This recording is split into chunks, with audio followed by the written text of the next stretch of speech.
GM. What's up, guys? We are back with the $1 Trade Show. And today we have a special guest, Maxime from France Cryptos. What's up, guys? GM guys. What's up, Nick? How you doing, man? I'm all right. Yeah. Okay, cool. Guys, we have, as always, a lot of things to cover today. We have big announcements, new platforms, and let's get started with this before we run out of time. Okay, let me share my screen with you here. Okay, just before, guys, today will be the last show of this year, and we are going to take 2 weeks of rest because we deserve. We've been doing a lot this year, and then we come back in the mid of January.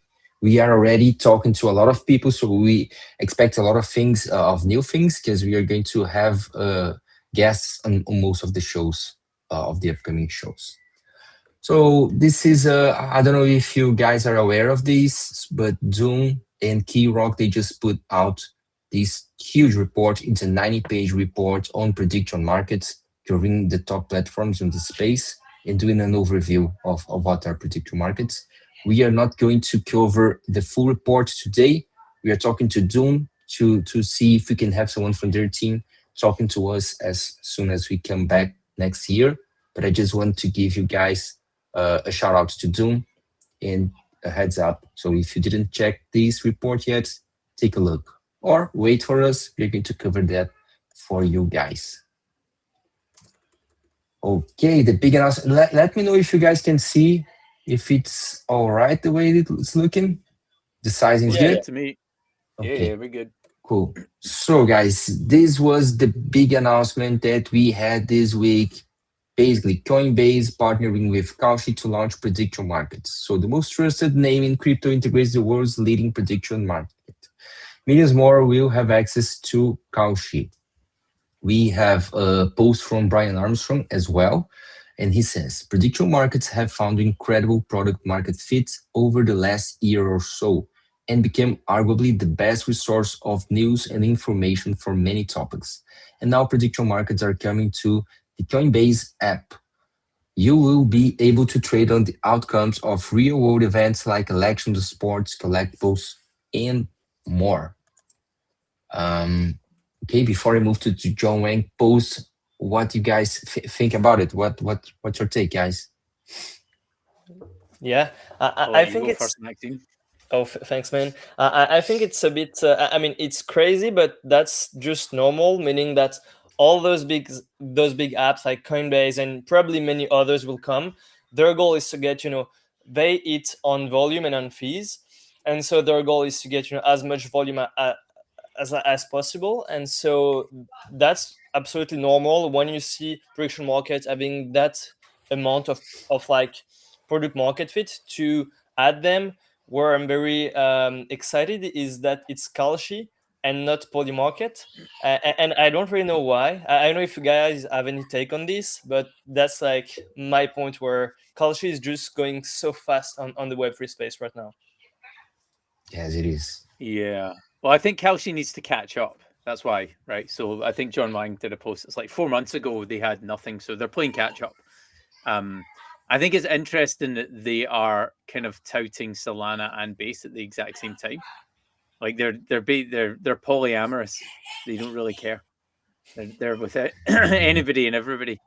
Yeah. But yeah, I mean it's not as if Kalshi's the only prediction market, and also didn't say also integrate Kalshi. Like Kalshi, I don't know how it is that Kalshi's integrating with them either. Does it say how they're integrating?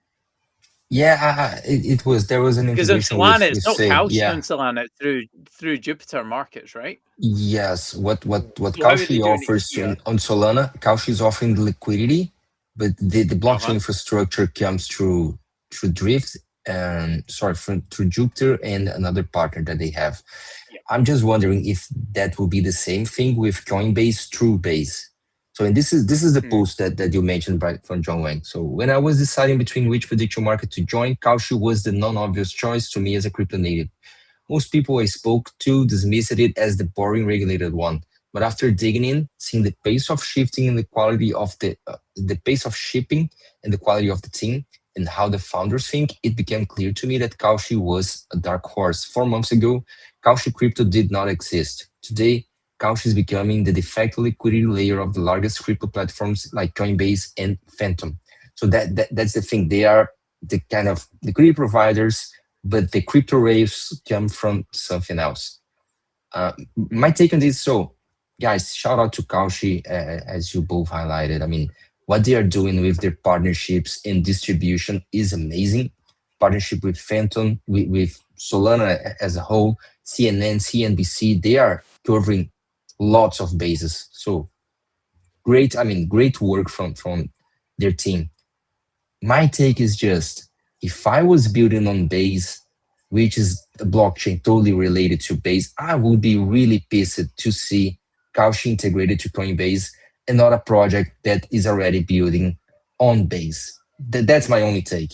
I mean, Yeah, yeah, yeah. I just I think they agree. don't have the loyalty. It's not, they don't need to have the loyalty. They're a foundation and everybody can build on base. It's not like they don't need to support the people that are already there. They need to pick the person that's going to bring the most liquidity and most transactions. yeah, That's all it's about. they don't need to. I just think it's not a good move. I mean, it wouldn't be a good move. If I was building on Base, I wouldn't think that as a good move. But Mm. who am I? If you're building on base and the second or first, depending on what day of the week you look at, biggest prediction market in the world lands in your back garden, I'd be really pissed off. Same with anybody building on Solana, like, because get Kalshi will Mm, eat eat yeah, all of the users up. Why would you go to another prediction market if true, a true. really liquid one is True, already there? true, true. I, That's true. I think the real question is about, does it make sense to have a new general prediction market on any chains? And I think the answer is no, because we have the winner of the big like general purpose prediction markets, which are Kalshi and Polymarket. But the thing is, it still makes sense though to build our own prediction market, especially when you look at long tail of events, or specifically niche events, Hmm. or like focusing on one specific type of events. This makes sense, and they will find product market fit on the niche. But as a general prediction market, I think that's why any app or any wallets, anything will just integrate the biggest. Yeah, yeah, yeah. No, I Yeah, totally agree. We mentioned this before here in the show, and yeah, go ahead, Nick. I see you want to talk. sorry, I'm coughing at the same time. Mhm. I wouldn't say that they're the winner yet, But the right? winner So so currently far, they're in front. but The so legacy far, betting industry hasn't come to the table with their billions of dollars of money. So when they come to the table and say, well, we already know how to onboard people, we already have onboarded people, we already work with regulators, we have billions of dollars at our disposal right now. We already have partnerships with all of the football teams or sports teams. What happens to Kalshi and Polymarket when they show up? Mm, Right? hmm but And then I, I nobody's think it's talking a about great it. They're question. the actual dark horse, not another prediction market. The industry that already controls betting is the actual dark horse, and they've already got the lobbyists in place, which is why Kalshi created a lobbying group already to be able Mm, to deal with the Americans. And yeah, also, we're talking entirely US centric because, being in France, that betting is not the same in France as it is in the US. Because true. your regular high street has a betting shop. Betting's a normal, really normal thing in our culture. In America, it's a really abnormal thing. It's sinful or something like that. But I get really confused talking to Americans because they're like, oh no, betting, gambling, terrible thing. It's like, there's like 5 betting shops down the street. They're next door to each other. This is like not abnormal. This is normal. Even people who aren't really into betting bet in this country. You don't need to be a Very gambler. true. So I hmm think you made a very good point. I think that either we'll have a lot of M&A deal. So probably you Mm, will not. I mean, Kalshi and Polymarket are too big and too expensive to be bought by someone else. But agreed. maybe the second tier like Myriad or Limitless, those guys, maybe they will have like we will have like M&A deal with them. Then second thing is, when you have like big companies, I think it's very difficult, even if you're like already working around poker or betting in general to pivot and do something else, because it costs a lot of time, and sometimes it's just better and much more efficient from like a revenue perspective to just collaborate. Like Coinbase, why Coinbase is not doing their own prediction market? You know, I think it just makes sense from a revenue perspective, and that's not their goal. Their goal is to be everything app, and I think it's the same for like many people, and that's why I think even if we might have some old people or old companies switching or integrating, creating their own prediction market, I think the majority will still integrate a Kalshi or a Polymarket that have like so much partnerships and deals, and so yeah, I think so. I think definitely when it comes to crypto, one thing, and this is just me playing devil's advocate, right? Because you got to look for the attack vectors and figure out where they're coming from. In the UK, I know, I think they've announced it. So there is one of the biggest betting exchanges, and exchanges, not betting operators, but one of the biggest betting exchanges have announced that they're releasing a prediction market. They're not doing it on crypto rails. They're just doing a prediction market, right? Does the user, I know like crypto's a very small part of the world and the user base in general. Does the user actually care if it's on chain or not? For being Because on chain, yeah. if they don't, then it doesn't matter if Kalshi or Polymarket integrate with any crypto at all, right? And another thing is you can build a prediction market and integrate payment rails on crypto and still not need to be crypto. So it's like, really, how much does the user base care whether it's on chain or not? So that's what it will fundamentally come down to. I have a comment on that. I think for kind of the regular person who just play around with prediction markets or even sports gambling just for fun, just to spend some time, I think that kind of user will not care.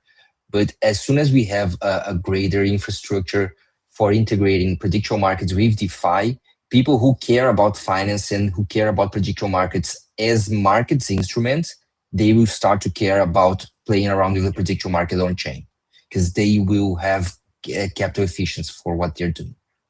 Yeah. I think it comes down to knowing, with prediction market, something very interesting is that you have several type of users that have nothing to do between each other. Like, I know someone that will bet on politics, probably not the same that someone that will go on and bet on sports, not the same that someone that will come to bet on nerd stuff to edge themselves, or, we'll have like so much different case. But what's sure is if you're there like a retail guy just betting on sports, they don't care of crypto. But if you're there for like financial part, composability with DeFi will be key, and this will unlock like a specific type of users. And it's still the beginning today of that, but I think that's where it makes a lot of sense to be tokenized and and on chain. Okay, great. Yeah. So guys, let's move. Let's move to the next thing here that we have. Okay. So you guys probably remember a couple of weeks ago, we mentioned how Predict Fund was about to be launched, and CZ was posting about it and say, so this is not financial advice, but he was clearly feeling this. Remember?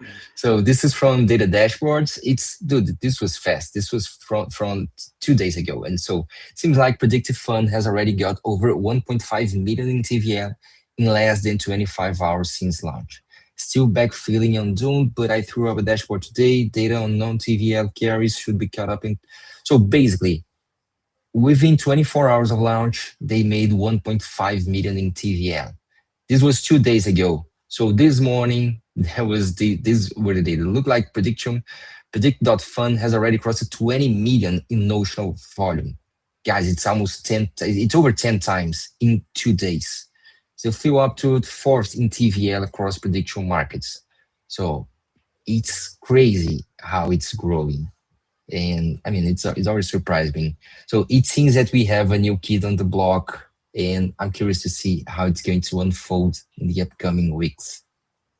Yes. I just CZ's involved, so we'll just need to wait and see. CZ's involved, yeah. I just don't know. I just don't know CZ. No, I think the real question with all those things is like you have the first mover, like Polymarket and Kalshi. We know the volume they have and the users are here for. I mean, for the product, most of them at least, and they have like kind of this real product market fit. All of the others, I mean, at least this one, I think I can say it. I've tested it. Uh, for me, it's no different from anything else. They don't bring something new, at least from what I saw. Hmm. And so the thing is, people are, most of them probably here just to get an airdrop. And if you go on the website, one of the thing you will see the most is the airdrop. The point, yeah, there's the So points I here. Yeah, points so airdrop. from my point of view, no product market fit yet. People are just here for the airdrop. Might change, but I don't know if it's like all those play, and the more prediction markets we have like these that add no new value, I Hmm. think it will just reduce the expected value back for the user. It's the same. It's the same play that we've seen with layer ones and layer twos. We are just Yeah. going to see players moving around, money moving around, but it's basically the same people. I mean, I had the expectation that this will be more like an APAC centered thing, users from a new place. I don't know. I don't know. We will need. I don't want to make any guess on that, but I rather wait a little bit for a few weeks or months and see how the general volume in prediction markets is are going to be. If you're going to see a greater volume or just volume moving around from platforms. We're making a bit of a presumption there, but because it's on BNB, that's an APAC team. It might not be an APAC team. It might be a It might not US based be. It might team not be. Yeah. because Yeah. Myriad are also on BNB as well. So I don't know if it's that. And the one that looks like it's clearly come out of Asia because nobody in the West knows anything about it really is opinion Hmm. markets.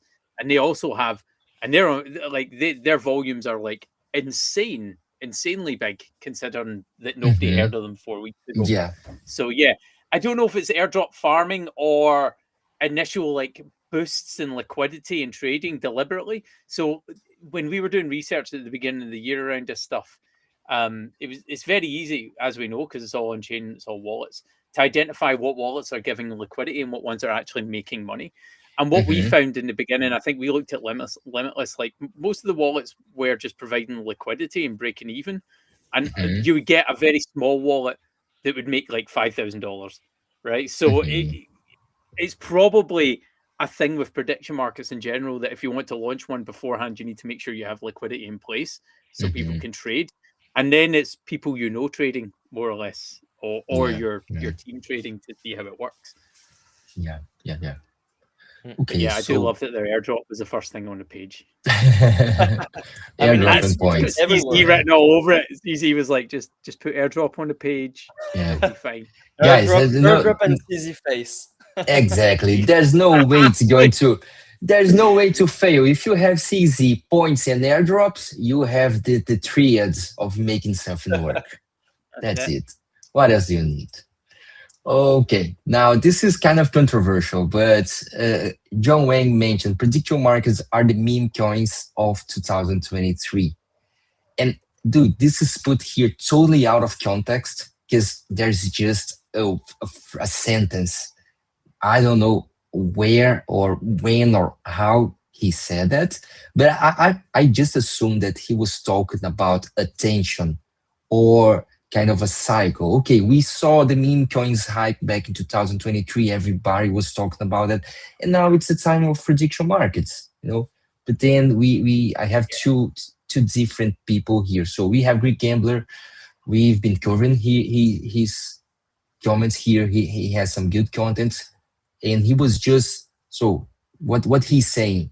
It's that basically prediction markets are better than meme coins because you can find a hedge, and to meme coins they're basically die, and you have kind of a pump and dump schemes, and that's it. So you can make money during the dump phase, during the pump phase. If it takes too long, you're going to lose money. And basically, there's this other guy here, Shams. He has a good video. It's a good explainer, but for him, it's totally different. He's saying, no, prediction markets are kind of stupid. You cannot make actually real money. Meme coins are the thing. So I don't think that's My actually the real discussion here, but I would like to hear from you guys. my opinion on the last post you showed was after looking at the RICO charges against Pump Fun, Mm, not 0.004 people made more than 10K on meme coins during over 700 million in transactions. Not 4. Nobody made money on meme coins except from the people who will be arrested Insider. and RICO charges if that goes through. It doesn't matter where they are. If they got the mafia with RICO, they're going to get meme coin shells with the RICO. So it's ridiculous for meme coin people ever to say that they made any money. If somebody made money, they were on an insider or very lucky. The only time that I had a meme coin upside was because I knew the ticker before, and I ended up didn't sell it. I just lost money because I'm a shit trader. Up 40 sol, down 2. So, but it's like they're not comparable. But I think we need something more healthy than meme coins to rebuild trust, because there's no trust. That's why there's no retail. That's why there's no pump. Yeah, yeah. I think the overall outcome of meme coins was bad for the industry as a whole. Yeah. But still, it's interesting. So to jump back on what we were saying, the thing is, it's true. Prediction markets, people usually make more money than with meme coins. That's for sure. The thing is, if we talk about storytelling and what we see on Twitter, I mean on X, I think that's where the confusion kicks in, is because you have much more storytelling of people saying, "Hey, I've become a millionaire thanks to meme coins," than with prediction markets. Because prediction markets, by definition, I mean today, because we don't have leverage yet, and you're basically capped in the gains you can have, basically. So that's for me the big difference, and that's a storytelling difference. But if we look at the data, for sure, prediction markets are way better to make Yeah, money for sure. compared to meme coins.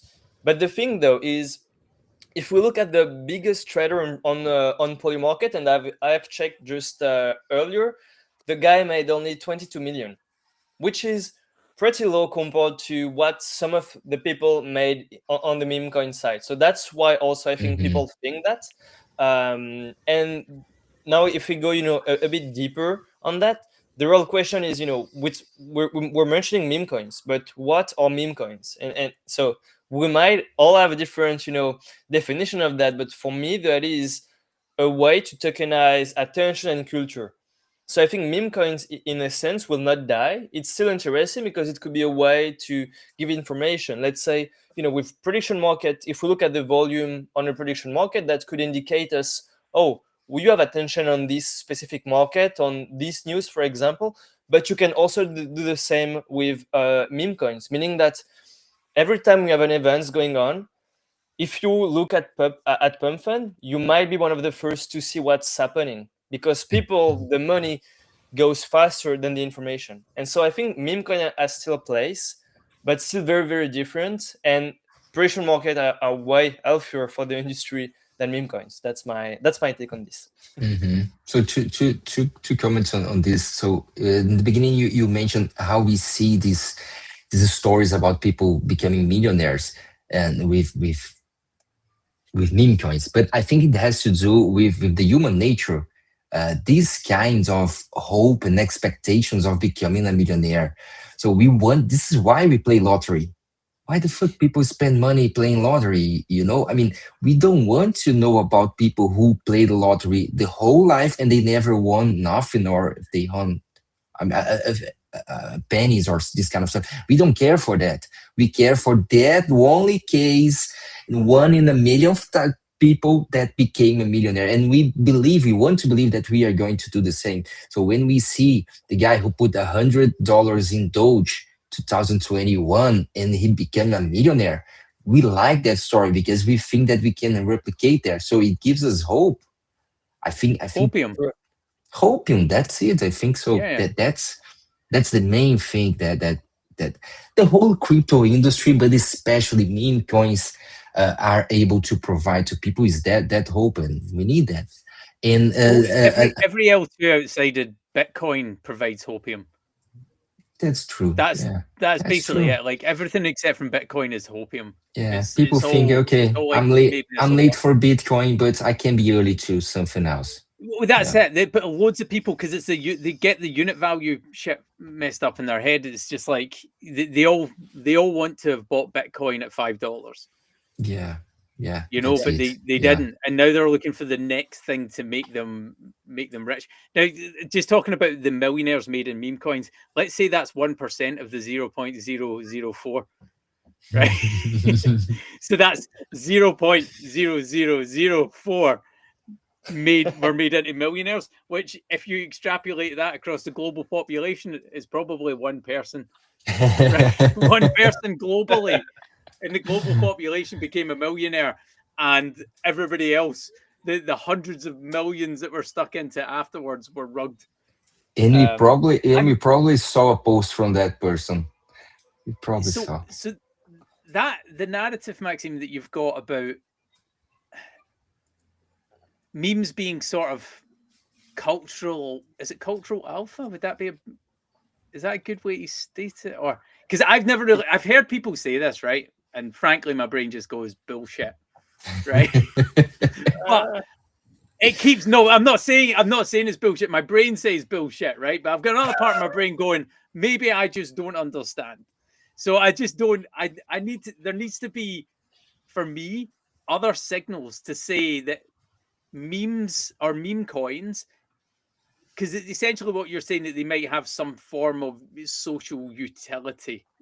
Is that what you're implying? yeah, I mean, it just, the basic is to say, if I can get the attention of people, if it's a meme, if it's a religion or whatever, if I get your attention, I can price this because your attention has a price. And so that's just a way to formalize it, and tokenizing it is just the expression of that, you know? Yes and no. We'll leave this here, Yeah. but we should Yeah. probably have an You're not entire stream based on this. I'm not convinced, but I'm not yeah, I can against see you're not being convinced. convinced.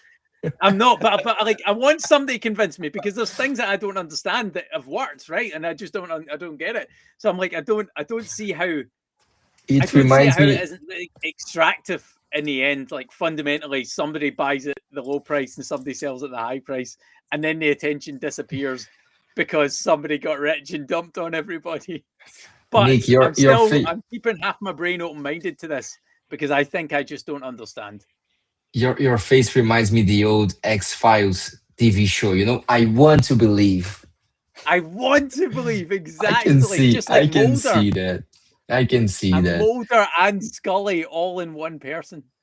So, okay, guys, moving forward, we can come back to this topic, which it's interesting. But moving forward, we have these from Masari Consumer Protocol of the Year. So they have this kind of a competition, and basically, they rank at multiple protocols in different areas. And the Consumer Protocol of the Year was Polymarket. So 2025 was a breakout year for prediction markets. Moving, they extended well beyond politics events. Polymarket led this shift and emerged as one of the most widely recognized consumer applications in crypto. When the prediction market on next year's consumer protocol of the year, I mean, I don't have anything against meme coins, but I think it looks better for the industry to have something like Poly Market instead of Pump.fun. Nothing against Yeah. Pump.fun, okay, guys? But yeah, I think it gives us more credibility. And also on that front, we have this Poly Market volume is starting to overtake Pump.fun. People are slowly realize prediction markets are infinitely better than meme coins. This is questionable, might not having to do it, might just be a preference, but okay, prediction markets aren't just a meta, they are here to stay for sure. And just shout out to Stalk Chain. So guys, if you want to check this out, there's this great dashboard on Dawn here, Pub.fund versus Poly Market. And this blue one, it's awkward because the blue here is Pub.fund and not Poly Market. It could be blue and green, my only my only thing about that. But here the red one or this orange one is Poly Market, and sometimes now it's overtaken Pump.fun. It's a daily chart, and it's interesting to see this change of trading here right now. Anything to add, guys? I think this is a good one. Not really. Yeah. I do think it's net positive that the breakout consumer app in crypto is betting, like, Yeah. and not memes. Like, it'd been cool if meme coins could have worked, but something that was really crypto native, but it hasn't worked. Daily traders are what, Yeah. 70% down or something like that. Like, there was that chart floating around the other day. But I think Polymarket's a good face. Like, Shane's a good face for crypto right now. I think so. I Yeah. say, because Yeah. the last good face of crypto crashed the market and stole everybody's money and is now sitting in jail. So let's see what Yeah. happens by the end of the cycle. Um, we'll see. Who fucking knows? Who knows? By the way, Max, Another guy in Yeah. prison. Is Yeah. that what you yeah, mean? It's a well, guy with a curly. you know, They are always guys with curly hairs, long yeah. curly hair. It's a prerequisite. It seems to be. Maybe that's the thing. Don't trust them to curly hair. That could be it. Okay, this is from Daedalus research, and it was interesting. So I can teach my grand. Basically, they are stating how prediction markets makes an easier entry to crypto and to our world instead of trading. So I can teach my grandma or a friend from my neighborhood who never went to school how to use prediction markets in 5 minutes. But teaching them to recognize a zoo of Greek letters and run multi-leg options strategies, that's a 10-year rehab program. Here's the paradox. Simple UX does not mean simple plumbing. Prediction markets can look easy on the surface and still be brutal underneath. For retail users, it's simple. Pick a market, buy yes and no, and get paid if you're right. But for liquidity providers, the rider is choppier with jump risk, nasty fails, and an adversarial flow. If we want liquidity that feels retail friendly while keeping markets alive, we often need more sophisticated derivatives, thinking to model what is basically an everything option. Meanwhile, most people still daydream that just cheap a clean order book solves everything. It's fine though, Deadless will take care of this. Let me bookmark this because I want to invite them to come to the show and explain what they are building here. But this take here is the most important for me. I mean, it's easier to explain prediction markets to anyone. So it's a low barrier for entry It's because here. you're not explaining anything new. Everybody has been betting since the beginning of time. It's not a new Do concept. you already It's like, know? will this happen? Like, you wake up in the morning, you go, is it going to rain or is it going to be sunny? It's a prediction market, right? Like, you just don't need to teach anybody anything. Mm. And for most of the prediction markets, they've got really simple logins, right? Like, this season's wallet abstraction has been very helpful because wallets are terrible. Yeah, I mean, that's true. I still think that most of them in crypto, they still have a pretty bad UX. I mean, most of the website I'm going to, it's still like, I would not say difficult, but it's not natural for me to Yeah. click on each of the buttons. So I think we should make that easier, and it will come. But it's definitely better than what we had with meme coins, 100%. Yeah. Just one comment on that, and I saw this the other day. I just wanted to replicate that. If I need to connect my wallet before I'm able to see stuff, I most likely will not try that. I just want to take a look around without needing to connect or signing anything to sign in or yeah. Yeah. Anyway. Okay, this is from Pedro. Pedro from Solana Foundation. It was okay. Why prediction markets need to be on chain? I presented on how Solana is driving the future of space. Predictify everything, hosted by Kalshi, Phantom, D-Flow, Solana Foundation at Breakpoint. It was last year, and by the way, Breakpoint next year is going to be in London. Maybe we can meet you Yeah. there, Nick. Yeah, Maybe. maybe. If I you'll mean, catch just me at a Solana event. I so might be just in town and you can meet me when I'm in town. There you go. cool. Okay.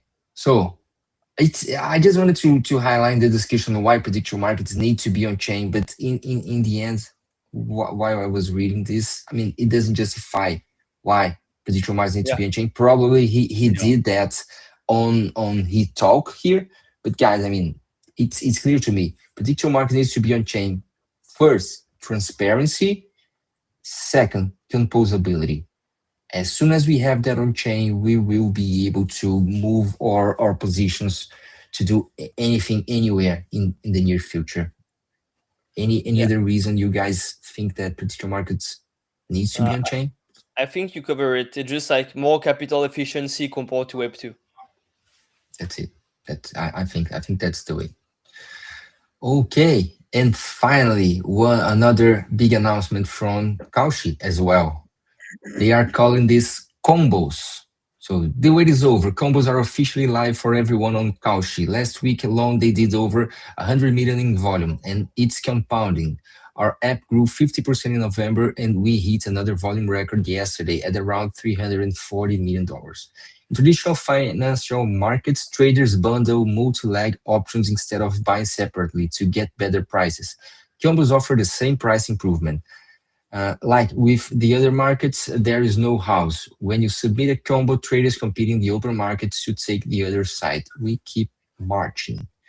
Then Luana, which is the co-founder, said, I remember the first time Lion Hirschfeld and I talked about how to do combos on Kalshi. It was a hot summer day and we were drinking matcha and I dude, it's so amazing the narrative. We're drinking matcha and I talking know. And they about like to paint market pictures, don't structure. they? Yeah, it seems When you have so cool, autism, man. you don't see the pictures, you just hear the bullshit.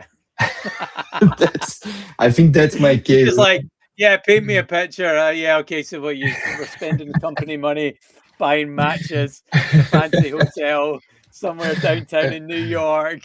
Fucking just like, Basically that's it, dude. That's what's come to my mind. So I lose sight of what I'm reading.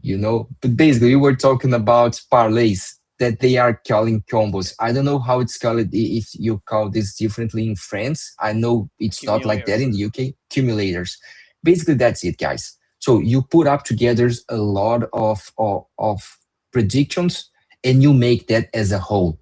That becomes only one thing. So you can say I think that this team is going to win, and on the same day, Bitcoin will reach that price, and it's going to rain, or it's not going to rain on that other city, whatever.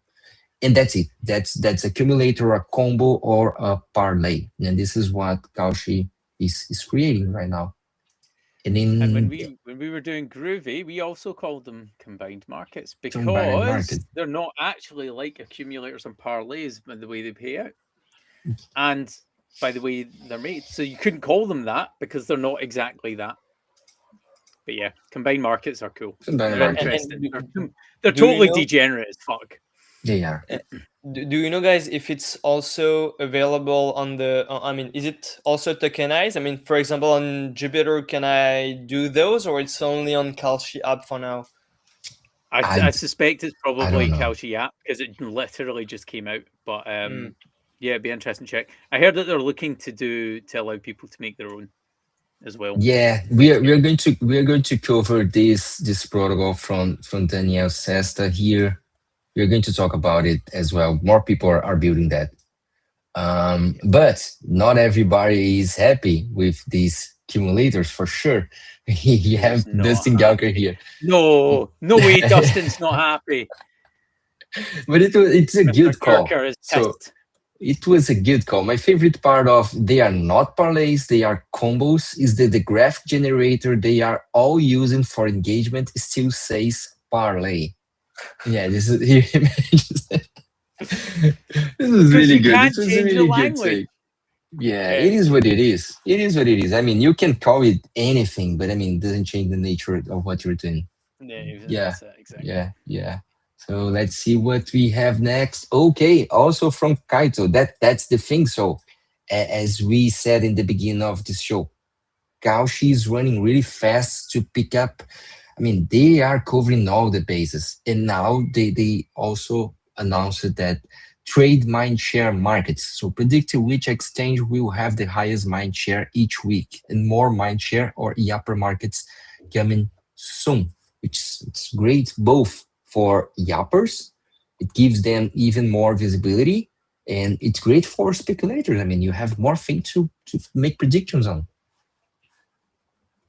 What are Yeah, your any I, I, takes, guys? I think it's killing to it might be killing to products I know, which are maybe noise.xyz and Trendle, which was a bit, the idea of this product was to speculate on the mindshare of different things. So yeah, that's I think it's really good because instead of having one speculating on one specific event, you speculate on something a bit bigger. So I think it's very nice, but yeah, killing a few projects that it might be killing them at least. Do you like this, Nick, or it's just I yeah? hate Kato. Kato for me is as bad as pumped up fun. It enabled a bunch of people that don't know anything about crypto or anything to talk a lot and make your feed really noisy. I just think it's fucking the most useless thing I've ever seen. I think It's it just was a like, masterclass, a very good idea, like very good masterclass they did at Kaito. Very good for marketing purposes, but true for, it just got my algorithm fucked. That's yeah, true. it doesn't tell me anything about crypto. It just tells me about who posts the most or who was early, or because I remember like the early guys into Kato being like, "Whoa, check the Kato boards," and then like a flood of new users came in who produced more content than them, and their scores went down, and they all became really sad inside because they were no longer top of this fucking nonsense board that means absolutely nothing. Is there actually even an influencer on Kato? Like, is there anybody that actually moves the market on Kato? No, there's not. There's just a bunch of yappers repeating what other No, people say I, on Kato. I don't know. I think what they did was quite smart with some influencers, because influencers by definition, when they talk about the biggest projects, it was usually linked to Kato, even if they were not in Kato directly. So I think Yeah, they made a bunch of good moves. Okay. yeah. I mean, I just don't know how useful it is. Really, Oh yeah, that's what it is. It's like my thing is, if it isn't useful, then it's just noise, and then it's just another yeah. noisy signal that we need to remove. Mm. At the beginning, it was more useful than noisy, Yeah, and now it's getting Yeah. yeah. this is going to show you how old I am. There was a tool back in the day that used to take scores on Twitter called Clout, and it was really useful at the beginning to find people you were trying to find. But then it became really noisy, and then it shut down because nobody actually wanted that information. So Kato is just another variation of one of these tools that have been built 10 times, but they're doing it on crypto. But yeah, Okay. they'll So be around for a while. They have plenty of basically, cash. yeah. Basically, we are not sure about how useful Kato is, but now you can trade mind share on Kalshi markets, which is cool. I Whatever that mean, means. yeah. Anyway, I mean, it gives more visibility to people that are using Kato, and yeah, more things to speculate about on Kalshi. I think it kind of falls into the mentioned markets thing, in my opinion. I mean, they are fun, but they are not Yeah. that useful for us as a society, and considering the possibility of having prediction markets as an infrastructure for financial layer of life. Yeah. But yeah, yeah. So Financial it's layer of life. Did you just make that one up? You should yes. go work for Kato. And the financial layer of I'm life. inspired. I'm inspired today. Yeah, I'm inspired. It's the last show, I have to come with That's like this you nice. Yeah, giving it's it a killer all, line. everything. He is Okay. getting some apps. Hopefully so. Hopefully I'm gonna move to on the leaderboard. Um, so guys, these are I. Let's see. Okay, I have three posts here, but this is basically the same thing. It's just fun. It's a fun break on the show. I mean, how prediction markets are going to replace everything. Okay, prediction markets will replace dating apps. I'm feeling lonely. I open a market. We will get a date by Friday. I throw $100,000 on no. Some girl who read one article about body language sees the odds. Message me. I can fix you. She bets yes. Sends me her address. We get coffee. She laughs at my jokes. I pay for the croissants. The market resolves. She earns 120 and a free breakfast. I earn a girlfriend who literally has financial incentive to keep dating me. Rest in peace, Tinder, Hinge, Bumble. The invisible handle All market right. has found me love. Okay, so last summer I met a guy who basically built a Telegram dating app that was like that. That basically they would pay women to talk to guys, and I was like, but they never meet, and he goes, no, some of them go and meet the guys as well. So Oh, it's wow. really it was really fucking weird. I don't know how he managed to get women to participate in that, but he did, and he had quite a lot. He had tens of thousands of users. Oh, So wow. Yeah, he was an artist. He does really cool art on, and he's somewhere on Instagram. But I think he's like a crypto rich artist. And he was doing that, and I was like, dude, honestly, that's the creepiest thing I've heard of in fucking years. That is, okay, so we I don't worry, we weird. have another example. We don't need girls Good. interacting with that. So okay, prediction markets will replace buying stuff. I want someone to bring kiwis to my house. I make a prediction market about whether someone will deliver 4 kiwis to my doorstep and load $15 into no. A guy with an e-bike sees it and picks up some kiwis. Before dropping them off on my doorstep, he bets yes. He drops them off. The market resolves to yes, and he gets $15. Rest in peace, Amazon, DoorDash, Uber Eats, and etc. Predict- Yeah. this is predictify everything. Finally, Yeah, this is the thing. And, this is very and that's similar what, to tokenize everything. yeah, It yeah. And I is. think that's why it's kind of beautiful. The thing is, with prediction markets, not only you can maybe predict or give a probability that something will happen, but more importantly, you can have an impact of what will happen because of the money and the influence, because it pushes people to Mm-hmm. do things. And actually, if you think about it, one of the first use case of prediction market was assassination market. And the thing was to say, well, uh, when do you think this person will die? And the more money you put on this person, the more someone is Yeah. incentivized to kill this person, you know. And so that was kind of the thing. So we have some limits here to to not do things too much, weird and but I think Don't end this up is like pumped up amazing. fun, basically. This is dark. Yeah, this is dark. Yeah. Yeah. Mm. But yeah, I mean, you're putting financial incentive for people to act this or that way. Yeah. It's just like a salary. You want people doing more stuff, give them a bigger salary. Yeah. I mean, when, it's when we remember like Facebook being like, and it will be the app that interconnects the whole world and brings us all great lives, and it just turned out to be a machine that sells this stuff and makes everybody commit suicide. And then prediction markets are meant to be like, we're going to change the world with all this information layer, and it just turns into an assassination pool.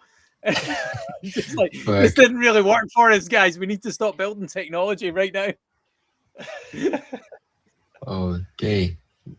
Guys, let's move to this. Let's get more serious about it. This is the Coalition for Prediction Markets. Today, we launched the Coalition for Prediction Markets, Predict Action, alongside Crypto.com, Robinhood, Coinbase, and Underdog. I was just missing Polymarket here. So millions of Americans have become active users of prediction markets, whether they trade or learn from the forecasts. These markets have emerged as the most powerful way to harness the wisdom of crowds and ultimately outperform traditional pools. Economists, news networks, journalists, policymakers, and passive readers now rely on them for high-quality signal amongst the overwhelming noise of public discourse. Most of the times, because we've been showing some bullshit markets around and we are going to talk about it. Let's go. So the coalition will work with policymakers to educate the public about how prediction markets work and how they differ from casinos and sports books. With prediction markets, there is no house and no penalty for winning. People trade in a transparent and competitive environment against each other, just like the stock market. Prediction markets deserve the same rigor as any modern financial markets. Clear rules and federal oversight. The best way to protect consumers is to keep these markets federally regulated, which consists guardrails. I think the only thing that makes me worried here is protecting consumers. I heard that before. That never works. From the banks, the banking system say that, and the Yeah, betting they companies, they're all about protecting the user. they are always talking about protecting us. But What's your thoughts, okay. Maxime? Well, I think it's good. I mean, they have to have this kind of big lobbyism, association, and and they need to think about those to push the market. Logic, it happened first in the US.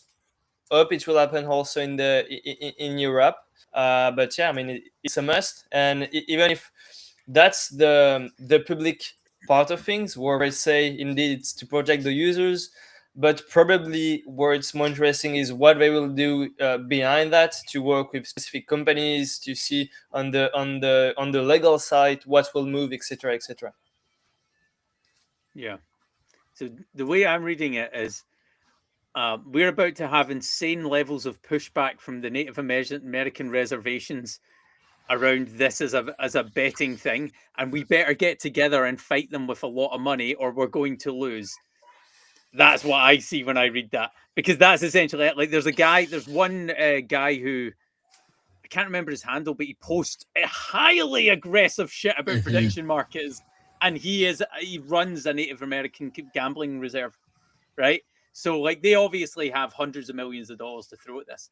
I don't. So I think your point about Europe is going to be quite interesting, right? Because I'm sure it's in the same in France as it is in the UK, because we're all at one point we were all one big happy family. Do you remember that a few years ago when we were all like, we were all arguing, but still we were all one happy family. And we're trying to get back in. We're trying to come back. I don't know if you're happier today than before, to be honest. I don't know. I don't think so. I think Britain definitely wants to come back and be your friend. But so regulation's already done at a government level through other bodies in the UK. So there's a gambling commission, and then we have financial regulation as well. But I feel like prediction markets easily slip under gambling regulation anyway. So I don't think we will necessarily have this same issue. I think this stuff that we're seeing in America, we need to not internalize that as anybody outside of America, because they have a really different regulatory and political setup from pretty much everywhere else on the planet. So I think it'll be interesting to see if there is, if we need some other sort of legislation across Europe. But I don't think we do with what we have. If you get a betting license, you should be cool. If you've got a financial regulatory license for a token, then you should be cool. So, like, I know Mike is awful, but at least you have a regulatory framework. So I think short answer is yes, we have. But the thing is, it's too restrictive. For example, here, if you're in France, you cannot go directly on Polymarket. You cannot trade on Polymarket from France. You know, Polymarket should have, you know, a specific license, etc. And so I think, so we have something that's true, but I think it's too much restrictive. So I hope that, you know, we'll have something that will just make things easier for people to, you know, to start building companies around that. Yeah, I'm not hopeful about that, but yeah, I know what you mean. I reckon the financial. The funny thing is, because I used to work in betting, so I know a bit about it, but it's they're going to fight back if we try to push in. So yeah, I think it'll be interesting to see how they regulate prediction markets when they start to become a European / rest of the world entity. Because I know you and I and Diego and a few of our crypto friends know about prediction markets, but nobody else knows or care. Like when we were in Lisbon for one of the conferences at the beginning of June, and we asked who in the room knew about Polymarket. And this is only a couple of months ago. One person put their hand up. Was it one person? I think it was. And I was like, who's Polymarket? Nobody put their hand up. No one. This is a crypto conference, right? So it's so far from adoption, particularly in Europe, that it's like we're at the very early adopters side of the cycle right now. That's why we're not in a super cycle, because not everybody's used it. You're right. You're correct. So, guys, the last time that I was with Maxine here, I don't recall which problem we solved here in our minds. You know, we had this plan here. Now I have another plan. I was paying attention to what you're saying. And see, if you come to the CoinGecko page, they have this candy stuff here. What I wanted to see is, imagine you create your account on Polymarket. Bam, you get a discount code for NordVPN or any other VPN thing. That's my suggestion. Okay, let me pause for a moment. Binance basically did that back in the day and were pulled up by the regulators for it. So it's like, you can't use Binance in your location, but here's how you set up a VPN. So you can't. They know that trick already. It could be way more subtle, you know, just a banner. Okay, thanks to our partners or thanks to our sponsors. It could be NordVPN or Brave VPN or any other VPN. And next step is to make how-to videos or how to use VPN. Here's our favorite YouTuber with his all VPN videos. Dude, you can use the yappers. You can use Kaito. a Kaito Yeah, leaderboard there or you go. people with your badge. That's it. I mean, okay, this is Finally, a how you, use for Kaito. yeah. And you can even create a story. So I was talking to my mom. She doesn't know how to set up a VPN. So I decided to make this video here. See? Okay. Okay. Talking about Polymarket is this is good. This is from Noah. From it's from last week, but last show was so full of content. I saved this for today. So Polymarket is moving away from solely using Yuma to determine their Oh. markets, and it's working on a new Oracle resolution system. It will be interesting to see how this is replaced. Stay tuned for updates on Polymarket new product. So and then he breaks this he brings this image here, and there's the resolver, it's human, and the comment. We anticipate rolling out a new rewards on Oracle resolution system later this year that will generate returns on your positions, at which point there will be a simple one-click migration. I'm interested to see this.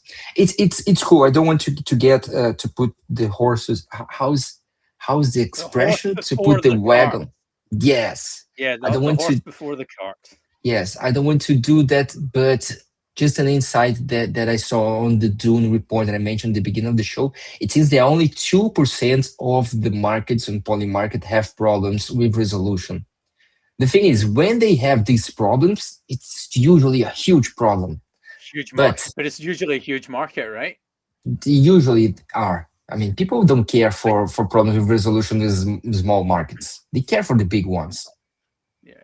But yeah, it's interesting to see. I don't know what they So are cooking. what's your So do thoughts you think? on resolution stuff, Maxime? Oh, yeah. I mean, my question was, do you think so? They will have their own oracle, or Uh, Possibly. dude, I don't have a clue of It what. because doesn't matter. The oracle, I the data source doesn't matter as long as it's trusted. It's how you vote to confirm yeah. that is the site the yeah, data is. So that's the Where the data problem. come from doesn't really matter to me because you're not going to say that a goal scored in a match and then the match ended didn't happen. Like as long as Hmm. it comes from a data source, like it's so. But when it comes to culture markets like the Zelensky suit thing or a mention Hmm. market and stuff like that, it yeah, becomes really tricky. And I feel like at the beginning of the year, when they had that governance attack that switched the one of the markets for 7 million, and it was illegal, Hmm. basically illegal because they just had enough tokens. I feel like at that point, UMA became really untenable. Like you can't have a situation where anybody just because they're rich comes in and switches the market on you. I mean, we've got that right now with like JP Morgan and all Hmm. those people. They Hmm. already do these things. We're trying to move away from that. So I think like I think there needs to be humans in the mix, but Hmm. how we do it, I don't know. But I don't think Uma's approach is something you can stand by yeah, and guarantee a high. And 2% true. high. Like 2% is a high rate of failure. If planes crashed 2% of the time, would you get on them? No, no fucking way am I getting on that. No, keep it. So like it's Yeah, 2% is quite a That's a lot. good I'd point. say, particularly if you That's a think good point. financial Yeah. markets. Imagine 2% of trades failed on platforms in financial market. You wouldn't use mm, it. You would lose yeah, money all the time. So 2%. The people say only, but 2% is actually quite a high failure rate true, in true, technology true. terms. Yeah. Yeah. So actually, it might be. So we'll see what they will do. Maybe a new utility also for their upcoming token, maybe. And Mm, then the big thing, because when you look at like Oracle and resolution methods, etc., it's quite tricky. Many people are testing a few things between, hey, a mix between a hybrid with AI, human, and a few things. But at the end, I haven't seen something that is, that's do the resolution fast, because this is also a parameter very, very important. I've talked with a guy from Augur that you probably know, and yeah, their yeah, approach is very about finding the truth. But the issue is it can take forever, and yeah, so it's just very long. So how can we find a way to get the right resolution but fast? And so this is Hmm. where I don't know if it's possible to solve it. Hmm. So yeah. I mentioned It's before. I basically think for consensus, and consensus isn't a fast yeah, thing. Like yeah, finding consensus and generally is not a mm, fast yeah. thing. yeah, Well, My decentralized consensus isn't a fast thing. Consensus from the top. Oh yeah, it was that way. That's super fast. I can do that. If I have to get 10 people in a room and find consensus on a complicated problem, it's going to take a while. Yeah, I mentioned this before. I think that for different kinds of market, we can and we definitely should have different sources of resolution. So for markets, different mechanisms. Yeah, different mechanism. Different For mechanisms. for markets with more nuance, like the suite stuff, it makes total sense to have human interaction with that. For markets like you mentioned, sports or price of a stock on the market, price of a commodity, dude, just plug the source from the market, the traditional market where that thing is traded, and just bring that on chain. I mean, no question. But anyway. Yeah. Okay, let's move to. Okay, this is pretty cool. This is from Bloomberg. So it's from the Doom, but actually the interesting thing here, it's Bloomberg was using Doom data to cover prediction markets. So this is one of the founders of Doom. And he says, after 10 years of thinking, it's great to see prediction markets finally having their moments. Proud of Doom partnering with Bloomberg for their December issue to showcase exploring growth on the sector with data. What caught my attention here? It's how Bloomberg framed this. They said the youngsters chasing riches in the new gaming markets. Fuck, it's crazy. I mean, how people name this. Basically, they are talking about prediction markets, but they are saying gaming markets. That was calling my attention here, guys. Because it is gaming, because typically the gambling industry is called the gaming industry. Oh, but it's because of that. Yeah. So the gambling industry is called the gaming industry. And iGaming, I think, is the digital gaming. I found out something the other day. It was only 2 years ago that the US started to open up to online gambling. Which I didn't know, but when I get told that, I was really, really shocked. So this is why they're all freaking out and paranoid about it. But so gaming usually means gambling. Okay. In these contexts. Okay. So makes sense. Makes sense. Because I was thinking, okay, if the guys are calling this gaming, there's nothing to do with a financial instrument that we've been talking about. But anyway, it's good to see prediction markets featured on Bloomberg magazine. Yeah, for sure. But not a super cycle yet, guys. Not super cycle. Calm down, guys. Yeah. Keep your skirts down. It's okay. Okay, talking about super cycle, this is what I have here. Robinhood CEO Vlad Tenev proudly claims prediction markets are in the early stages of a super cycle. We've never been so back. I'm not gonna play the video, but basically he's just informing that he's just trying to reaffirm that he believes that the prediction markets are on a super cycle. Basically, he's chilling prediction markets because Robinhood are they had this partnership with Kalshi, but now it seems they are going to do their own thing there. Anyway, I just don't know why he was wearing this Jedi Star Wars thing he here. was dressed like Andor. He was Andor. He was away committing because Andor. He's okay, crimes. Andor. Is that what it is? He's committing crimes. It's because he's trying to create the new revolution. That's what it is. So they dressed him up like Andor, and they're just like, he's a spy. He's going to go in there and he's going to like move things around. I was just thinking, is this a new? Go ahead, yeah. Well, I think some of the clothes in Andor were fucking awesome. I was just like, they looked really cool. So I know why he's wearing it, but I just don't know if the context really works.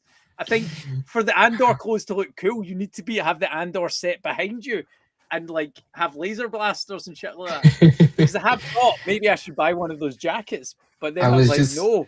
I was just thinking, is it a new thing to go to? I mean, if you're a CEO of a company, to use a costume based on a movie to go do stuff, it would be cool. It would be. It's 2025, almost 2026. Anything is acceptable, I feel, at this point. Yeah. President Trump has basically got like loads of sexual charges behind him. He runs the most powerful country in the world. He dumped a meme coin on everybody and crashed the market in January. Literally anything can happen right now, and it's not abnormal. And prediction and What? prediction market, and we can all know the future because of prediction markets. Remember? Yeah, Remember that meme? basically.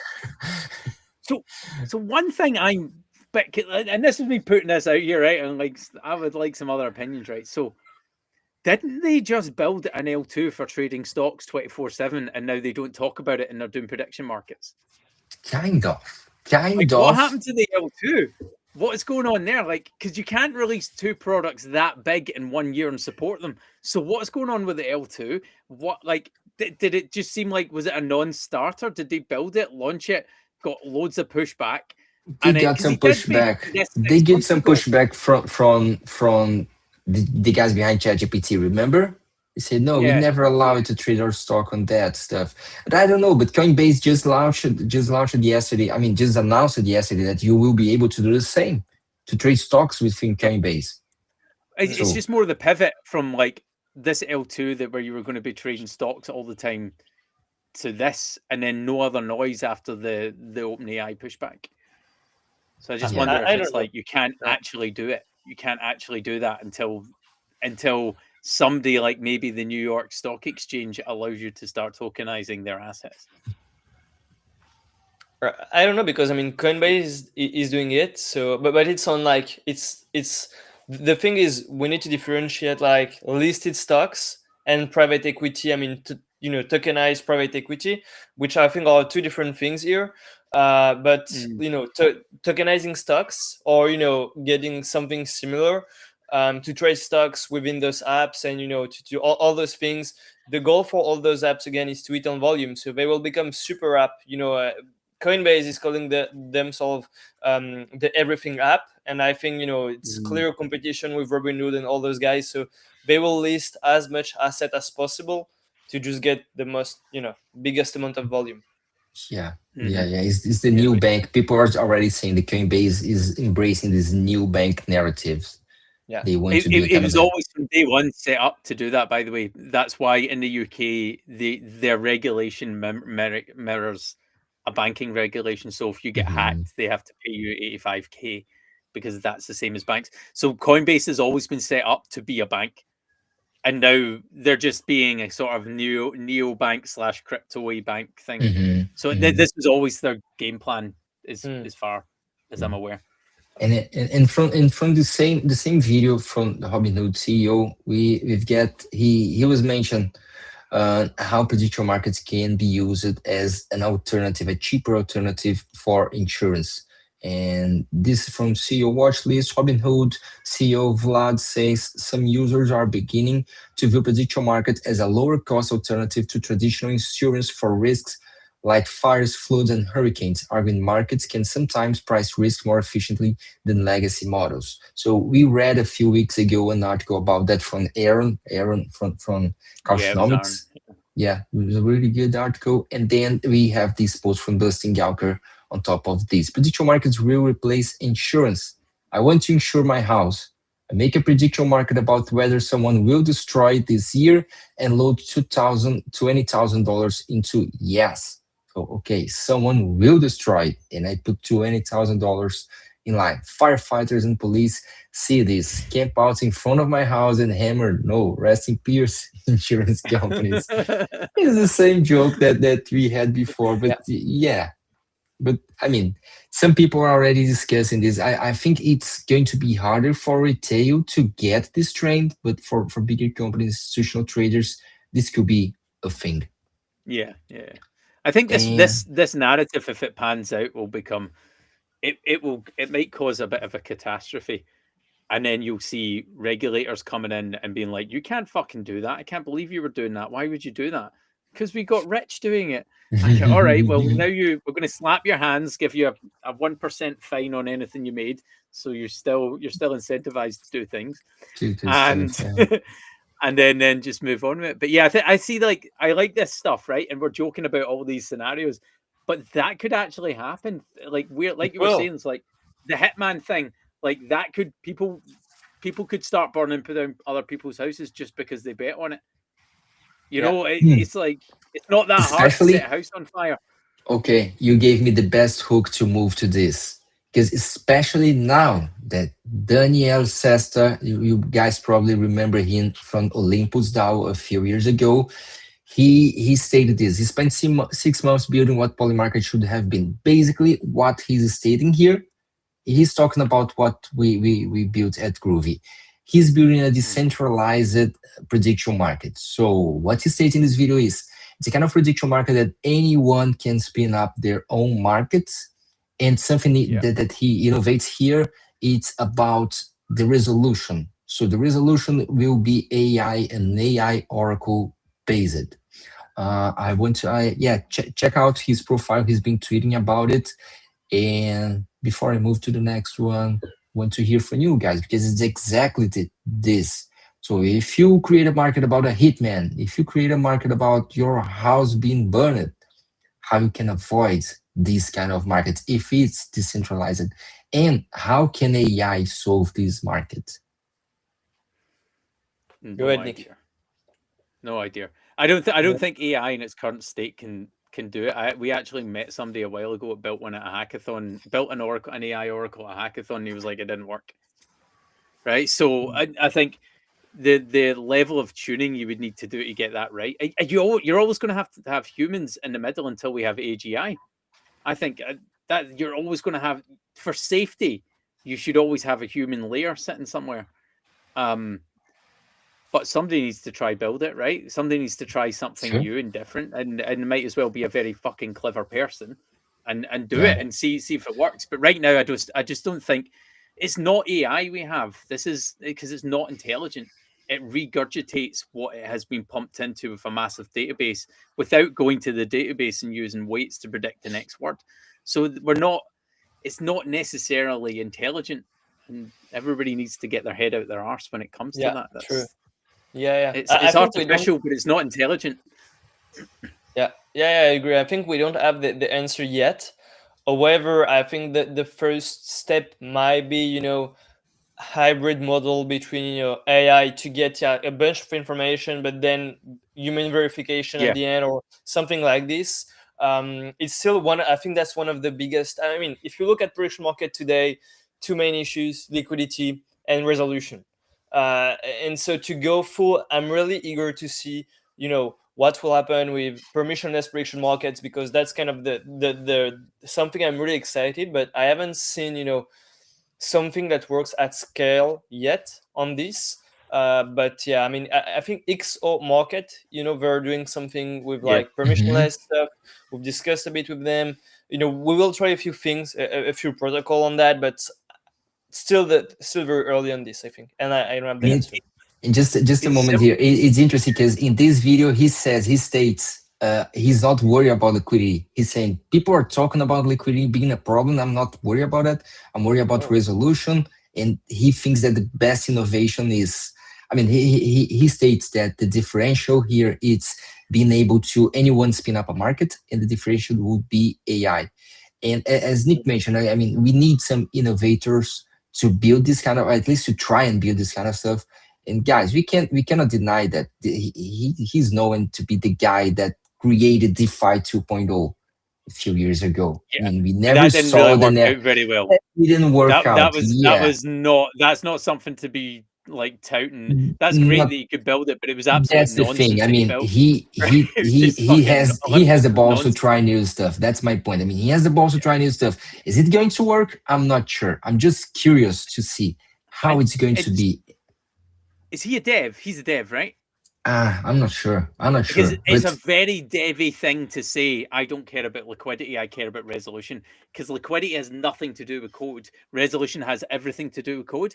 So devs make statements, sweeping statements like that all the time, but they're very rarely taking into account the full picture, just the problem that annoys them the most. And resolution is a problem, but right now we've got resolutions across hundreds of thousands of traditional bet and trad fi markets, which is centralized and is accurate, right? We don't have that on prediction markets now unless you go to Kalshi. But I think Kalshi is looking to change that. So I think like resolution short term isn't the major issue. It's about getting people into it, and it's there's essentially three problems, and resolution for me is the lowest problem. How do we get users? If we're thinking about it from a crypto point of view, because crypto needs more users, how do we get users in, and how do we take users away from Polymarket and Kalshi because they're sucking everybody up in crypto right now? And how do we get liquidity that's deep enough to make the markets accurate and efficient? The resolution part, users don't care about, provided the resolution is accurate. However, the resolution, we need to keep in mind that what we bet on is not what we see, but the resolution. So even Yes, if the yeah, yeah, yeah. resolution seems to The be, rules. the lowest issues, which I agree, but in fact, if you think through it, that's one of the most important thing. But if it works, people will not look at it. Mhm. Yeah, well, so it's not the resolution. I don't think that's the actual problem. It's the rules. That's the because you're betting on the rules, not the resolution, not the outcome. You're betting on the rules and understand, because we talk about this all the time, and you see some shit hot poly market traders talking about this as well, being like, somebody's not understood the rules, and Mhm. then they can update the rules in the middle of a market, which might fuck up your position if what you thought the rule was is Yeah. actually interpreted in another way. So actually, it's the rules around prediction markets and I don't even know how you do that. It's like a legal thing because it's all syntax. So how do Yeah. you and because some of the markets are really long and you get experts coming in going, well, that word could mean this in this context and that in this other it's like how the fuck are we going to do the rules and get them accurate and consistent for all markets ahead of time when the markets are event-based contracts which change over time? Because I think right now we're treating the rules like, is price up, is price down, was match won, lost or draw. But when it comes to culture markets, like, what is a suit, or will somebody say this word? Because I think, who was it we were talking to the other day? And they were saying that it was a mention market, and somebody was at the conference shouting the words into the mention market from Yeah. the mention market. So it was like, was it said during the press conference? Is not the same as, did that person say it at the press conference? Oh wow. Yeah. Right. Mhm. So you're just like, it totally fucks everything up. Because yes, it was said at the press conference, and Rule said, was that word being said? It didn't say that that person had to say it. But you could change, what Polymarket can do right now is change the rules in the middle of the market. And they do that. And they do. And they do that, which I understand why, because sometimes it needs more clarity. Yeah. But what happens to the people who are already in one side of the trade and it's going that direction, and they update the market and they're just like, oh, you just killed my whole position because I understood the rules and everybody else didn't. Yeah. True. You're good point here. It's so hard. Mhm. It's so It hard. is. It's like, It is. that bit is so fucking complicated because it's human. It's language, and language is a complicated thing. Okay, guys, True. I need to drive us to the end of the show. But before, I just want to highlight that he also mentioned that this platform is called Pandora. Is going to have parlays, and he was just saying, "Oh, there's no prediction market with parlays out there." And I asked him, "But Kalshi has combos," and said, "But no, Kalshi is not decentralized." So, what he's saying, it will be a decentralized platform with parlays, with AI resolution, and everything. And he says that it was already tested on the Sonic blockchain and it should be deployed in a couple of weeks. So It's yeah. a interesting choice, Sonic, because Sonic is mainly used for DeFi, but I don't know many people on Sonic. I mean, if you look at a consumer play, it's either Solana or Base today. So Mhm. that's an interesting Yeah. choice. It's interesting. It's interesting. So yeah, I Maybe there's a invited him grant to go to involved the or something show. like that. Yeah. If you're listening to us, if you want to just highlight, hey, go up to the dollar trade and participate in the show. We want to know more. We want to know more. And if you are listening to us, please come to my profile and vote on this poll here.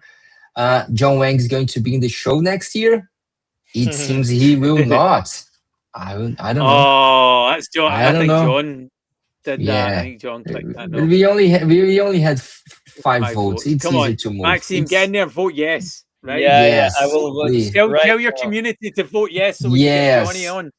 Go there, 0x take profits. Go there and please vote yes. We want to bring him to the show. And before I ask you, I'm gonna ask you guys your predictions for next year. But I predict a big problem with the resolution of this. How the fuck do you track how many gifts Santa delivers? But actually, this is a market, and I went there to check the rules. How many gifts will Santa deliver in 2025? And guys, I didn't know about that. I felt so stupid. But this market will resolve to the total number of gifts delivered by Santa for Christmas 2025, as reported by the NORAD Santa Exotic. tracker.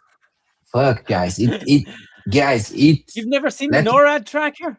I look at it every year to find out where Santa is. Every year, and I'm dude, an old man. I still look it, at NORAD. and it's real. It's Yeah, it's real. real. That's the thing. The NORAD track Santa. Oh fuck. NORAD's a No, in military thing, English. a I US military know. thing.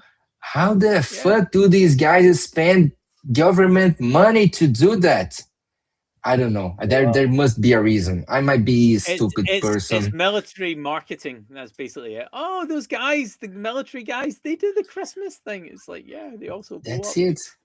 Uh, That's it. Oh, So wow. one more time, this is the kind of markets that I see as problematic.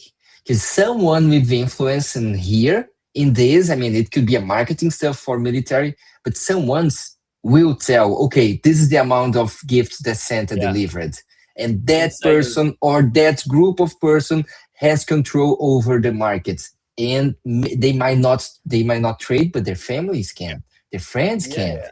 I mean, they're- it's a game. It's yeah, a game. Yeah, it's a it's a wash game. market, maybe. Maybe it's a But wash market.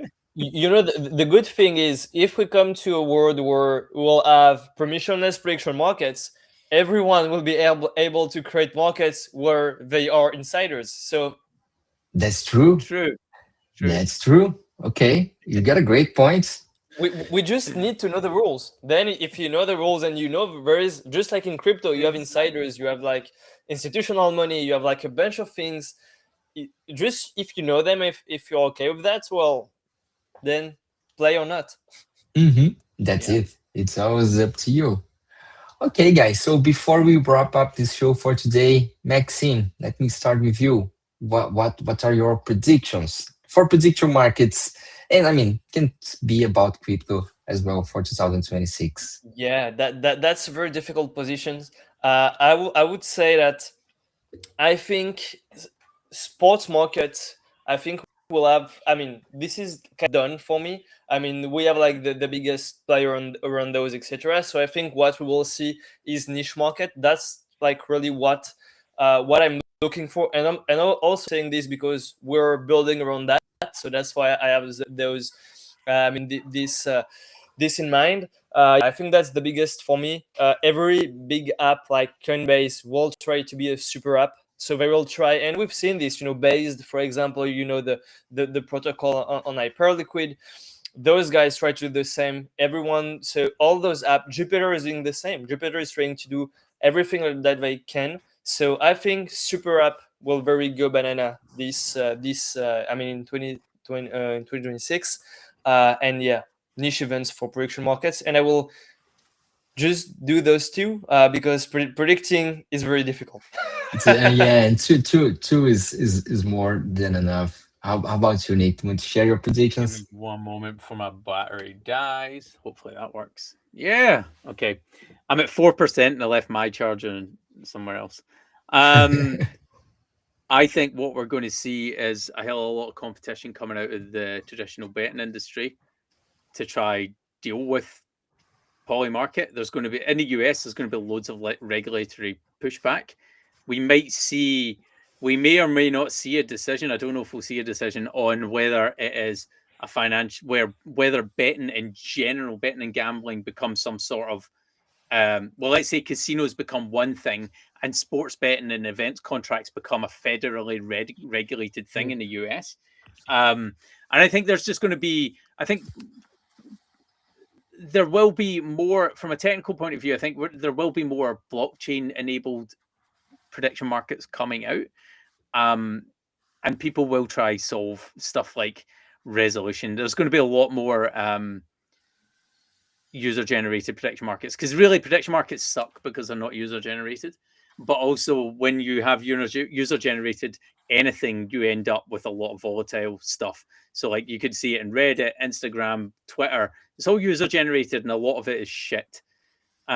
So and if you look at Pump.Fun, what happened there, like the abuses that happened there. So we're probably going to see a lot more pressure from outside the prediction market space, maybe at government level, around what these prediction markets actually are allowed and what is constituted as illegal or criminal or whatever it is.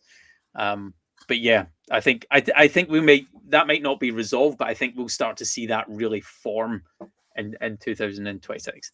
And just like Maxime was saying, it's like these culture markets, ones like mention markets, all these sort of niches, these ones that aren't necessarily already owned by huge institutional players, we'll start to see a lot more of that peripherate into the general pop culture out there. Mhm. That's it. So yeah, from my side, I think we are going to see a better integration between prediction markets and DeFi. At least this is what I want to. And I think the FIFA World Cup will unlock Yeah. all-time highs for prediction markets. I think that could be what? It's a good one. It's a good good Yeah. prediction. I think you might be right on this. Yeah, I think since prediction markets are growing naturally and people are into sports betting into prediction markets, I think the FIFA World Cup it's going to be the game changer, and we might be able to see overall volume greater than we saw in last cycle with the US elections. That's what I think. Yeah, that's a fair point. Yeah. So before we go, guys, just let me share here. If you don't follow Maxim yet, follow him at Max Martello and Friends Cryptos as well. We are going to stop for a couple of weeks, but the newsletter goes out. So we have the newsletter going out tomorrow. This Saturday, we are going to spin up the first recap of the week. So it's going to be a short newsletter only with links for you to follow up what's happening in prediction market world. We are going to be around, not as active for the following weeks. And mid-January, we are coming back with new guests. Thanks a lot for everyone who has been watching and listening to us. We have together almost 200 people here. And yeah, it's been great. Thanks a lot for joining us, Maxime. Thanks a lot, Nick. It was all great, guys. A pleasure. See you all in the New Year's. See you Ciao. all, guys.